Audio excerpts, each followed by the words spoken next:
On ne veut plus la France. On ne veut plus la France au Burkina Faso. Nous voulons une collaboration France avec la Russie. Damiba a échoué. Actuellement, nous avons des soldats très bien aguerris qui ont pris le pouvoir, que nous allons soutenir jusqu'à ce que le terrorisme soit bouté hors de notre pays. Nous avons décidé ce jour 30 septembre 2022 de déchoir le lieutenant-colonel Damiba du pouvoir d'État. Le capitaine Traoré Ibrahim est nommé président du MPSR pour compter de ce jour. Bonjour à tous. Avant de commencer cette émission, je vous invite à vous abonner massivement à la chaîne de l'information, la chaîne de l'inspiration, la chaîne des entrepreneurs. Vous abonner, c'est votre manière à vous de nous soutenir et cela nous va tout droit au cœur. Alors dans cette vidéo, j'aimerais que nous revenions sur le récent coup d'État au Burkina Faso. Quelles sont les raisons? Les vraies raisons cachées derrière cet énième coup d'État au pays des hommes intègres. On en parle dans cette vidéo. Ne bouge pas.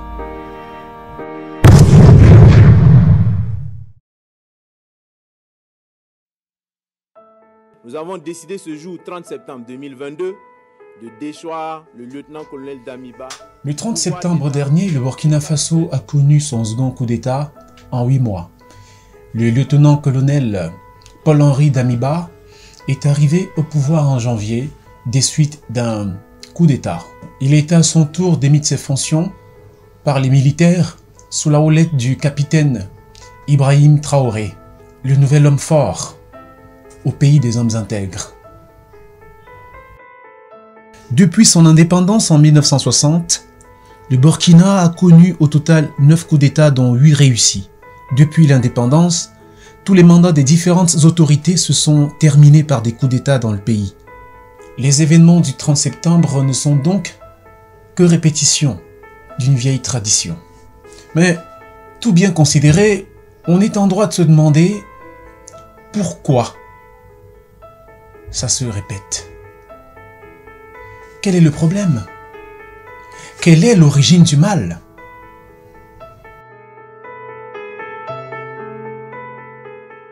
Eh bien, en ce qui concerne le dernier cas en date, plusieurs raisons ont été évoquées, notamment l'incapacité pour le lieutenant Paul-Henri Damiba de lutter contre le terrorisme. Damiba a échoué et les populations ne sont pas contentes. Et nous sortons aujourd'hui effectivement pour montrer à la face du monde entier que nous ne voulons plus de ce monsieur. Actuellement, nous avons des soldats très bien aguerris qui ont pris le pouvoir, que nous allons soutenir jusqu'à ce que le terrorisme soit bouté hors de notre pays. Le djihadisme qui gangrène le pays occupant près de 40% du territoire. La même raison avait été avancée par le MPSR pour son coup de force en janvier. Les putschistes reprochaient alors à Roch-Marc Christian son incapacité à juguler l'insécurité endémique. On évoque également des mécontentements dus aux conditions de vie des militaires qui estiment avoir été écartés après le coup d'État de janvier dernier. En plus, Damiba a été soupçonné de collusion avec la France, qui pendant 9 ans n'a pas réussi à juguler le terrorisme qui met le pays à mal. Et certains citoyens en ont conclu que la France n'était là que pour ses intérêts. Si pendant 9 ans, elle n'a pas réussi à anéantir le terrorisme. On ne veut pas France. Oui. La présence française au Burkina Faso, ça nous fait mal. Oui. Bientôt, ils vont partir. Oui. Les Français abattent la France. Abattent les généraux pourris.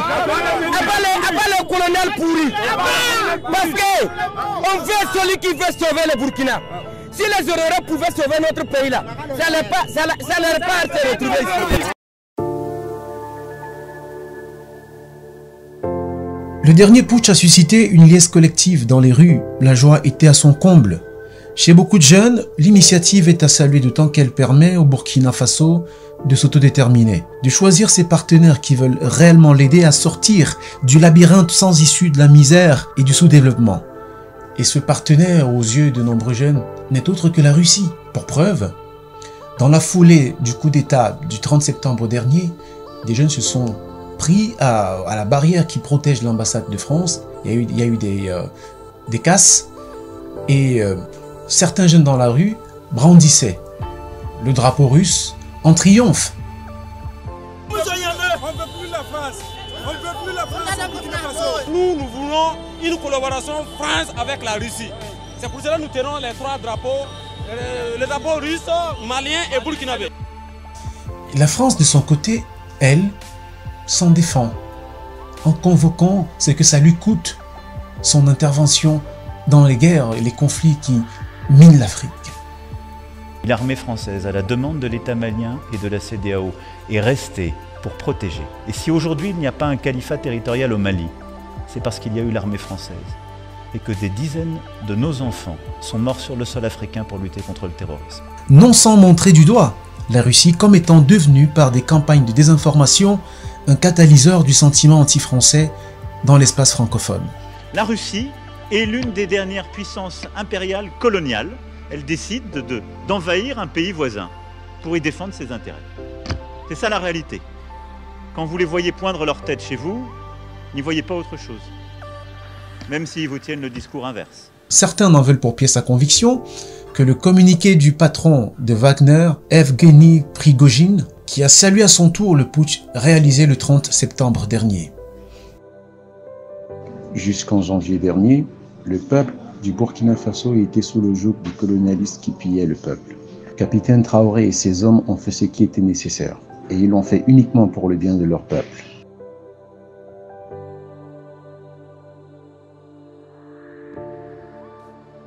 Au-delà de toutes les raisons évoquées plus haut, au-delà des tendances, au-delà des partis pris, une réalité demeure.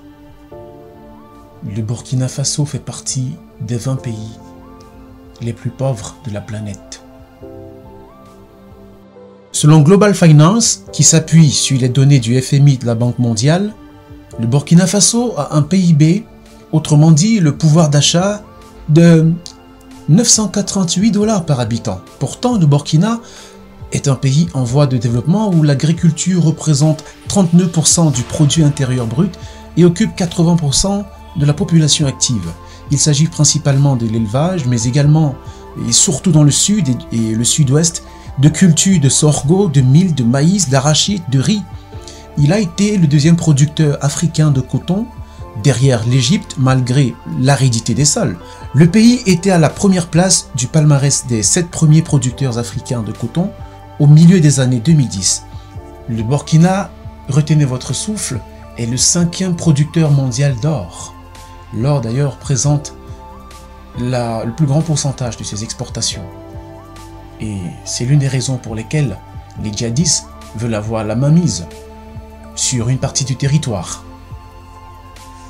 Si on regarde ce potentiel qu'un certain Thomas Isidore Noël Sankara a voulu faire du Burkina Faso la première puissance africaine, armée de son idéologie marxiste. Je vous en dis plus.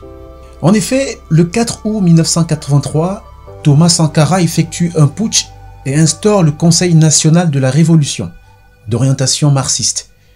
Le 2 août 1984, le président Sankara rebaptise son pays Burkina Faso, autrement dit pays des hommes intègres. C'est une contrepétrie entre Burkina et Faso qui sont inspirées des langues locales, notamment le Dioula et le Mora. Le décret présidentiel est confirmé le 4 août par l'Assemblée nationale. Son gouvernement défend la transformation de l'administration, la redistribution des richesses, la libération de la femme, la mobilisation de la jeunesse et des paysans dans les luttes politiques, la lutte contre la corruption. Je veux dire que nous devons donner à chaque femme un emploi. Nous devons donner à chaque femme le moyen de gagner honnêtement et dignement sa vie. Thomas Sankara retire aux chefs traditionnels les pouvoirs féodaux qu'il continuait d'exercer. Il crée les CDR, Comités de défense de la Révolution, qui sont chargés localement d'exercer le pouvoir, gérant la sécurité, la formation politique, l'assainissement des quartiers, la production et la consommation de produits locaux ou encore le contrôle budgétaire des ministères.